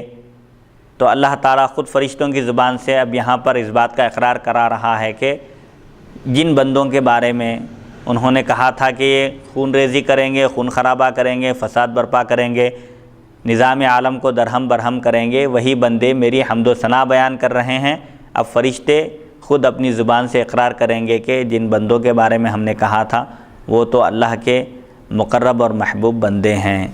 حدیث نمبر 3802 حدثنا علی بن محمد حدثنا یحیی بن آدم حدثنا اسرائیل عن ابی اسحاق عن عبد الجبار بن وائل عن ابیہ قال صلیت مع النبی صلی اللہ علیہ وسلم فقال رجل الحمد للہ حمدا کثیرا طیبا مبارکا فیہ فلما صلی النبی صلی اللہ علیہ وسلم قال من ذا الذی قال هذا قال الرجل انا وما اردت الا الخیر فقال لقد فتحت لها ابواب السماء فما نهنهها شیء دون العرش۔ عبد الجبار بن وائل سے روایت، انہوں نے اپنے والد سے روایت کی، انہوں نے فرمایا میں نبی کریم صلی اللہ علیہ وسلم کے ساتھ نماز ادا کیا، پس ایک شخص نے کہا الحمدللہ حمدن کثیرا طیبا مبارکا فیہ، تمام تعریف اللہ کے لیے ہے، خوب تعریف، پاکیزہ اور برکت والی تعریف۔ ان کلمات کے ساتھ ایک شخص نے اللہ تعالیٰ کی تعریف اور توصیف کی، اس کی خوبیاں بیان کی۔ پس جب نبی کریم صلی اللہ علیہ وسلم نے نماز ادا کی، نماز مکمل کی، تو آپ نے فرمایا، آپ نے پوچھا کون ہے وہ شخص جس نے یہ کلمات کہے الحمدللہ حمدن کثیرا طیبا مبارکا فیہ، یہ کس نے کہے؟ تو مذکورہ بالا شخص نے، یعنی جنہوں نے یہ کلمات کہے تھے، انہوں نے کہا کہ میں نے یہ کلمات کہے، ان کلمات کے ساتھ میں نے اللہ تعالیٰ کی تعریف کی اور میرا مقصد صرف خیر تھا، یعنی میرا مقصد نماز میں ان کلمات کو کہنے کا یہ تھا کہ میں خیر اور خوبی کو پالوں، اللہ تعالیٰ کی جانب سے اجر و ثواب کا مستحق قرار پاؤں۔ تو آپ صلی اللہ علیہ وسلم نے فرمایا کہ اس کلمے کے لیے آسمان کے دروازے کھول دیے گئے۔ جب تم نے یہ کلمہ کہا، ان کلمات کے ذریعے اللہ کی تعریف کی، تو اس کلمے کے استقبال کے لیے آسمان کے دروازے کھول دیے گئے، پس کوئی چیز عرش کے علاوہ حائل نہیں ہوئی۔ مطلب یہ ہے کہ تم نے ان کلمات کے ذریعے اللہ کی تعریف کی تو یہ کلمات مقبولیت کے درجے کو پا لیے اور عرش تک پہنچ گئے، یعنی اللہ تعالیٰ نے خوشی اور مسرت کا اظہار کیا۔ اور بہرحال یہ بڑے اجر و ثواب کی بات ہے کہ جو بندے ہر حال میں اللہ کا شکر بجا لاتے ہیں وہ اللہ کے محبوب اور مقرب بندے ہیں۔ اور حضرت سیدنا نوح علیہ السلام کو اللہ تعالیٰ نے جو عبد شکور فرمایا سورہ بنی اسرائیل میں انہ کان عبدا شکورا، اس آیت کی تفسیر میں بعض مفسرین نے لکھا کہ آپ کھانے کے بعد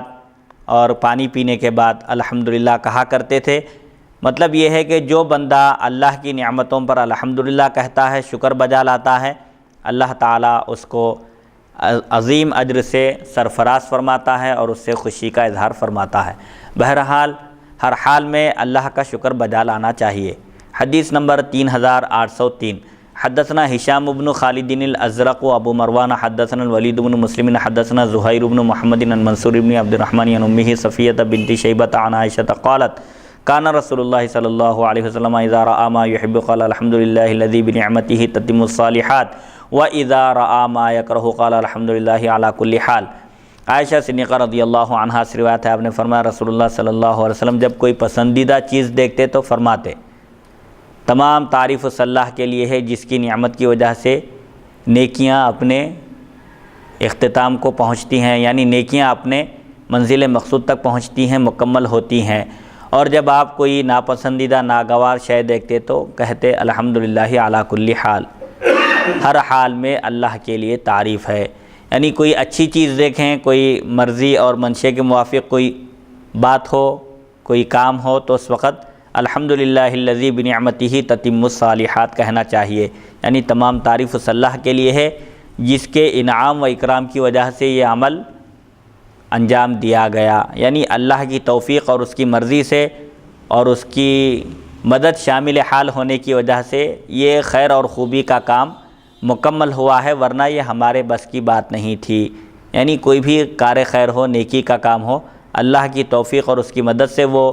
پائے تکمیل کو پہنچتا ہے۔ اور جب کوئی ناپسندیدہ ناگوار شے دیکھے، مرضی کے خلاف کوئی کام ہو جائے، تو اس وقت الحمدللہ علی کل حال کہنا چاہیے۔ ہر حال میں تعریف اللہ ہی کے لیے ہے، خوبیوں اور تمام کمالات کا سرچشمہ اسی کی ذات ہے، بندے کے اختیار میں کوئی چیز نہیں ہے۔ اللہ کی مرضی، اللہ کی مشیت کے بغیر کوئی پتا بھی درخت کا نہیں ہل سکتا۔ بہرحال اللہ تعالیٰ کی مرضی اور اس کی مشیت کے حوالے تمام امور کو کر دینا چاہیے۔ پسندیدہ چیز دیکھیں تو الحمدللہ الذی بنعمتہ تتم الصالحات، اور ناپسندیدہ شے دیکھیں تو الحمدللہ علی کل حال کہیں۔ حدیث نمبر 3804، حدثنا علی بن محمد حدثنا وکیع عن موسیٰ بن عبیدہ عن محمد بن ثابت عن ابی ہریرہ ان النبی صلی اللہ علیہ وسلم کان یقول الحمدللہ علی کل حال ربی اعوذ بک من حال اہل النار۔ ابو ہریرہ رضی اللہ عنہ سے روایت ہے کہ نبی کریم صلی اللہ علیہ وسلم الحمدللہ علی کل حال ربی اعوذ بک من حال اہل النار پڑھا کرتے تھے، کثرت سے آپ اس کا ورد کیا کرتے تھے۔ یعنی تمام تعریف اللہ کے لیے ہے، ہر حال میں اللہ کے لیے ہے تمام تعریف۔ اے میرے پروردگار، میں دوزخیوں کی حالت سے تیری پناہ چاہتا ہوں۔ رسول اللہ صلی اللہ علیہ وسلم اس قدر جب اہتمام فرمایا کرتے تھے تو امتیوں کو تو بدرجہ اولا اس سلسلے میں اہتمام کرنا چاہیے، ہر حال میں اللہ کا شکر بجا لانا چاہیے، اور دوزخیوں کی حالت سے اللہ کی پناہ طلب کرنا چاہیے کہ اللہ تعالی ہم کو دوزخیوں کی حالت سے محفوظ اور مأمون رکھے، اپنے حفظ و امان میں رکھے، آمین۔ حدیث نمبر 3805، حدثنا الحسن بن علی الخلال حدثنا ابو عاصم عن شبیب بن بشر عن انس قال قال رسول اللہ صلی اللہ علیہ وسلم ما انعم اللہ علی عبد نعمۃ فقال الحمد للہ الا کان الذی اعطاہ افضل مما اخذ۔ انس بن مالک رضی اللہ عنہ سے روایت انہوں نے فرمایا رسول اللہ صلی اللہ علیہ وسلم نے ارشاد فرمایا، اللہ تعالیٰ جس کسی بندے پر کوئی انعام و اکرام کرے اور وہ بندہ اس انعام و اکرام کی بنیاد پر الحمدللہ کہے، تو وہ چیز جو اللہ تعالیٰ نے اس کو عطا کی وہ افضل ہوگی اس سے جو اس نے اس سے لے لی ہے۔ یعنی اللہ تعالیٰ کے انعام و اکرام پر، اللہ کی نعمتوں پر الحمدللہ کہنا چاہیے۔ الحمدللہ کہنے سے شکر ادا ہوتا ہے، اور جو بندہ اللہ کا شکر بجا لاتا ہے، شکر ادا کرتا ہے، اللہ تعالیٰ اس کو مزید نعمتوں سے سرفراز فرماتا ہے۔ قرآن پاک میں سورہ ابراہیم میں اللہ تعالیٰ کا ارشاد ہے، اعوذ باللہ من الشیطان الرجیم، لئن شکرتم لازیدنکم، اگر تم میرا شکر بجا لاؤ گے، میری نعمتوں پر شکر گزار بنو گے تو میں تم کو اور مزید سرفراز کروں گا، مزید عطا کروں گا۔ نعمتوں کا شکر بجا لانا یہ نعمتوں میں اضافے کا باعث ہے، نعمتوں میں اضافے کا موجب ہے۔ جو کوئی بندہ اللہ کی نعمت پر، اللہ کے انعام و اکرام پر الحمدللہ کہتا ہے تو وہ چیز جو اللہ نے اس کو عطا کی ہے وہ زیادہ بہتر ہے اس کے لیے۔ جو یعنی اگر کوئی چیز اگر اللہ اسے چھین لے، واپس لے لے اور اس کے بدلے کوئی دوسری چیز عطا کرے اور بندہ اس پر الحمدللہ کہے، تو وہ جو اللہ نے جو چیز عطا کی ہے وہ بندے کے لیے بہتر ہے۔ یعنی اللہ تعالیٰ بندے کے حق میں جو چیز بہتر ہوتی ہے اللہ تعالیٰ وہ عطا فرماتا ہے۔ بہرحال بندے کو ہر حال میں اللہ کا شکر بجا لانا چاہیے، اس کی نعمتوں پر شکر گزار بندہ بننا چاہیے، اور جو کچھ بھی وہ عطا کرے اس پر راضی رہنا چاہیے، قناعت پسندی کا مظاہرہ کرنا چاہیے۔ جو اللہ کی تقسیم پر راضی رہے گا، اللہ کے فیصلے پر راضی رہے گا، اللہ بھی اس سے راضی رہے گا، خوش رہے گا، اور جو اللہ کے فیصلے پر ناراضگی کا اظہار کرے گا وہ اللہ کی ناراضگی مول لے گا۔ بہرحال اللہ کی مرضی اور اس کی مشیت پر اپنے تمام معاملات کو موقوف رکھنا چاہیے، اپنے تمام امور کو اللہ کے حوالے کرنا چاہیے۔ حدیث نمبر 3806، باب فضل التسبیح، تسبیح کی فضیلت کا بیان، اللہ کی پاکیزگی بیان کرنے کا بیان کی فضیلت کا بیان۔ حدثنا ابو بشر علی بن محمد قال حدثنا محمد بن فضیل عن عمارة بن القعقاع عن ابی زرعة عن ابی ہریرہ قال قال رسول اللہ صلی اللہ علیہ وسلم کلمتان خفیفتان علی اللسان ثقیلتان فی المیزان حبیبتان الی الرحمن سبحان اللہ وبحمدہ سبحان اللہ العظیم۔ ابو ہریرہ رضی اللہ عنہ سے روایت انہوں نے فرمایا رسول اللہ صلی اللہ علیہ وسلم نے ارشاد فرمایا، دو کلمے جو زبان پر ہلکے ہیں، یعنی ادا کرنے میں بالکل آسان ہیں، کوئی مشکل نہیں ہے، ان کلمات کا تلفظ بھی آسان ہے اور مخارج کی ادائیگی بھی، ایسے حروف ہیں ان کلمات میں کہ مخارج کی ادائیگی بھی بالکل زبان پر آسان ہیں، لیکن میزان میں بھاری ہیں وہ کلمات۔ بولنے میں، ادا کرنے میں، تلفظ میں، کہنے میں بالکل آسان ہیں، لیکن جب ان کلمات کو میزان میں رکھا جائے گا، نیکیوں کے پلڑے میں رکھا جائے گا تو میزان میں بھاری پڑ جائیں گے وہ، اور رحمان کو پسندیدہ ہیں، اللہ تعالیٰ کو وہ کلمے انتہائی محبوب بھی ہیں۔ وہ دو کلمے کیا ہیں؟ سبحان اللہ و بحمدہ سبحان اللہ العظیم۔ اللہ کی ذات پاک ہے، اس حال میں کہ میں اس کی تعریف کو شامل کرتے ہوئے اس کی حمد و ثنا بیان کرتا ہوں، اس کی پاکی بیان کرتا ہوں۔ اللہ بزرگ و برتر کی ذات پاک ہے، تمام کمالات کا منبع اور مرکز ہے، اور تمام عیوب اور نقائص سے منزہ اور پاک ہے اللہ سبحانہ و تعالیٰ کی ذات۔ تو سبحان اللہ و بحمدہ سبحان اللہ العظیم، یہ دو کلمے ہیں۔ بظاہر دیکھنے میں یہ کلمے چھوٹے کلمے ہیں، لیکن ان کا ثواب بڑا ہے، زبان پر ہلکے ہیں، آسانی کے ساتھ ادا کیے جا سکتے ہیں، لیکن ان کلمات کو معمولی نہ سمجھو۔ ان کلمات کا وزن تم کو میزان میں معلوم ہوگا، جب نامہ اعمال میں، نیکیوں کے پلڑے میں جب ان کلمات کو رکھا جائے گا تو یہ برائیوں کے پلڑے پر بھاری پڑ جائیں گے۔ اور اہم بات یہ ہے کہ یہ کلمات اللہ کو محبوب بھی ہیں، کیونکہ ان کلمات میں اللہ کی حمد و ثنا ہے، تمام خوبیوں کا سرچشمہ اسی کی ذات کو قرار دیا جا رہا ہے، اور اللہ کی ذات تمام عیوب اور نقائص سے منزہ اور پاک ہے۔ بہرحال ان کلمات کا ورد کرنا چاہیے، سبحان اللہ و بحمدہ سبحان اللہ العظیم۔ ان کلمات کا جس قدر ورد کیا جائے کم ہے، اجر و ثواب بے انتہا ہے، اور ان کلمات کے ذریعے بندے کی مرادیں اور حاجتیں بھی اللہ تعالیٰ پوری فرماتا ہے۔ لہٰذا اللہ تعالیٰ کی حمد و ثنا اور تعریف اور توصیف کے کلمات کو حرز جان بنانا چاہیے، ہمیشہ ورد کرتے رہنا چاہیے، چلتے پھرتے اٹھتے بیٹھتے ان کلمات کا اہتمام کر لیں تو زندگیوں میں تر و تازگی آئے گی، امن و سکون بحال ہوگا، خوشحالی میسر ہوگی، اور اللہ تعالیٰ اپنے فضل و کرم سے دین اور دنیا کی تمام سعادت مندیوں سے بہرور فرمائے گا۔ حدیث نمبر 3807، حدثنا ابو بکر بن ابی شیبۃ حدثنا عفان حدثنا حماد بن سلمۃ عن ابی سنان عن عثمان بن ابی سودۃ عن ابی ہریرہ ان رسول اللہ صلی اللہ علیہ وسلم مر به وهو يغرس غرسا فقال یا ابا ہریرہ ما الذی تغرس قلت غراسا لی قال الا ادلک علی غراس خیر لک من هذا قال بلى یا رسول اللہ قال قل سبحان اللہ والحمد للہ ولا الہ الا اللہ واللہ اکبر یغرس لک بکل واحدۃ شجرۃ فی الجنہ۔ ابو ہریرہ رضی اللہ عنہ سے روایت ہے کہ رسول اللہ صلی اللہ علیہ وسلم آپ کے پاس سے گزرے اس حال میں کہ آپ ایک پودا لگا رہے تھے، تو آپ صلی اللہ علیہ وسلم نے پوچھا اے ابو ہریرہ تم کیا کر رہے ہو، تم کس چیز کا پودا لگا رہے ہو؟ تو میں نے عرض کیا کہ میرا ایک پودا تھا جو نکل گیا تھا، میں اس کو نصب کر رہا ہوں، لگا رہا ہوں۔ تو آپ صلی اللہ علیہ وسلم نے فرمایا کیا میں تم کو اس سے بھی بہترین پودے کی طرف تمہاری رہنمائی نہ کروں؟ تو ابو ہریرہ رضی اللہ عنہ نے عرض کیا کیوں نہیں یا رسول اللہ صلی اللہ علیہ وسلم، ضرور آپ بتائیے، اس سے بھی بہتر اگر کوئی پودا ہو تو میں اس پودے کو لگانے کے لیے تیار ہوں۔ تو آپ صلی اللہ علیہ وسلم نے فرمایا تم سبحان اللہ والحمد للہ ولا الہ الا اللہ واللہ اکبر کہو تو تمہارے لیے ہر کلمے کے بدلے جنت میں ایک پودا لگایا جائے گا۔ قل سبحان اللہ والحمد للہ ولا الہ الا اللہ واللہ اکبر یغرس لک بکل واحدۃ شجرۃ فی الجنہ۔ تم سبحان اللہ والحمد للہ ولا الہ الا اللہ واللہ اکبر کہو تو ہر کلمے کے بدلے تمہارے لیے جنت میں ایک درخت لگایا جائے گا۔ سوم کلمے کا ورد بھی کرتے رہنا چاہیے، جس میں اللہ تعالیٰ کی پاکی کا بیان ہے، حمد و ثنا کا بیان ہے، اس کی وحدانیت کا ذکر ہے، اس کی کبریائی کا ذکر ہے۔ بہرحال یہ دنیاوی مال و متاع، دنیاوی ساز و سامان سے زیادہ بہتر بندے کے لیے آخرت کی کمائی ہے، آخرت کی فکر ہونی چاہیے۔ ان کلمات کو حرز جان بنانا چاہیے اور زبان پر جاری کر دینا چاہیے، تاکہ ہمہ تن ہمہ گوش بندہ ہر وقت ان کلمات کا ورد کرتا رہے تو اس کے لیے جنت میں بے شمار پودے لگ جائیں گے، اور اللہ کے فضل و کرم سے وہ جنت میں داخل ہونے کا مستحق قرار پائے گا۔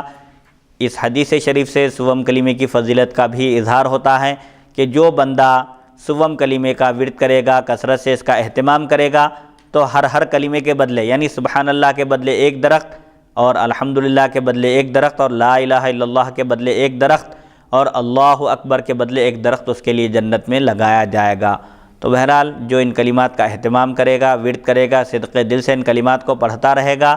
اللہ تعالیٰ کی خوشنودی حاصل کرنے کے لیے، تو اللہ تعالیٰ جنت میں اس کے لیے درخت لگوائے گا اور اس کو جنت میں داخل ہونے کا مستحق قرار دے گا۔ الحمدللہ آج کی اس نشست کا اختتام حدیث نمبر 3807 پر ہوتا ہے۔ اللہ تعالیٰ کی توفیق اور اس کی مدد سے حدیث نمبر 3807 پر آج ہم اکتفا کرتے ہوئے اپنے درس کا اختتام کرتے ہیں۔ آخر میں اللہ تعالیٰ سے دعا کرتا ہوں کہ اے مولا ہم تمام کو سننے اور سنانے سے زیادہ احکام شریعت پر عمل کرنے کی توفیق عطا فرمائے، اور حدیث شریف کی نشر و اشاعت میں حصہ لینے والوں کی زندگیوں میں اے مولا تر و تازگی عطا فرما، امن و سکون عطا فرما، صحت و عافیت عطا فرما، تمام آفات اور بلیات اور بیماریوں سے حفاظت عطا فرما، شفاء کلی عطا فرما، صحت عاجلہ مستقیمہ دائمہ کاملہ عطا فرما، شفاء کلی عطا فرما، سب کی زندگیوں میں خوشیاں عطا فرما ولا الہ العالمین۔ حدیث شریف کی برکت سے ہم تمام کے جائز مقاصد میں کامیابی عطا فرما، حاجات کی تکمیل عطا فرما، جو ہماری ضرورتیں ہیں ان ضرورتوں کو پورا فرما، اور حضور پاک علیہ الصلاۃ والسلام کے صدقے طفل مولا اس کام کی برکتوں کو عام فرما۔ وصلی اللہ تعالی علی خیر خلقہ سیدنا محمد و آلہ و صحبہ اجمعین والحمد للہ رب العالمین۔